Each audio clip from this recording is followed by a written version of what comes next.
गुरु गंभीर गिरिराजित सशस्य श्यामल समतल को नहीं गठित यही मोर उत्कल प्रांगण ठिया होई मोर समस्त गुरुजन मान को प्रणाम जणाई आरंभ करबा को जाउछि मोर कविता।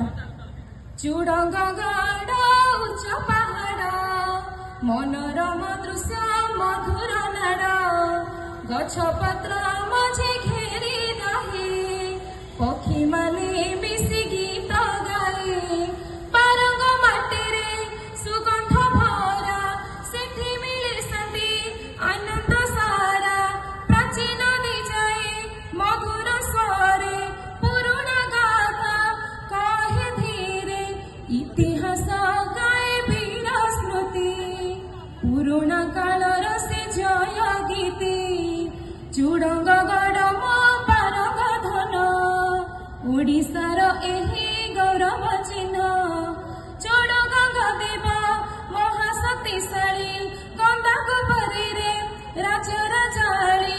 सीमांचल जागिला सौज ध्वज चोड़गंग देव ओडिशार राजा तांकर साम्राज्य व्यापी गला दूर गंगवंशी राजा अटे महासुर उत्तररु दक्षिण सागर पर्यंत तांक शंख ध्वनि शुभिला निरंतर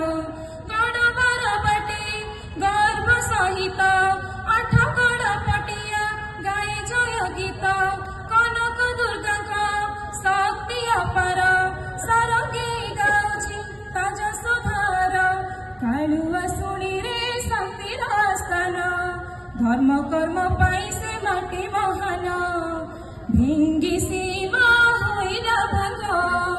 महाराजा गढ़ी देले बारंग लोक कला संस्कृति मिसे नूतन जीवन साथे भासे बारंग माटी আজি हसुची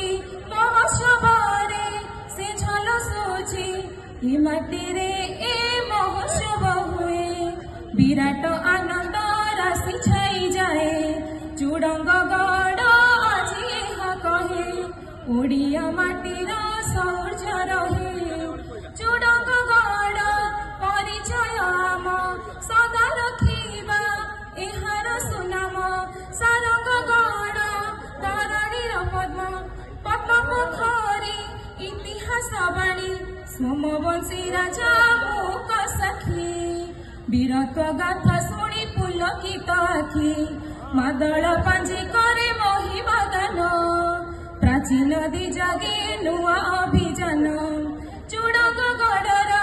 हेउ जय गान धन्य ए महोत्सव धन्य विधान प्राचीन दीरे बोईत बंदन वाणिज्य सभ्यता करे आह्वान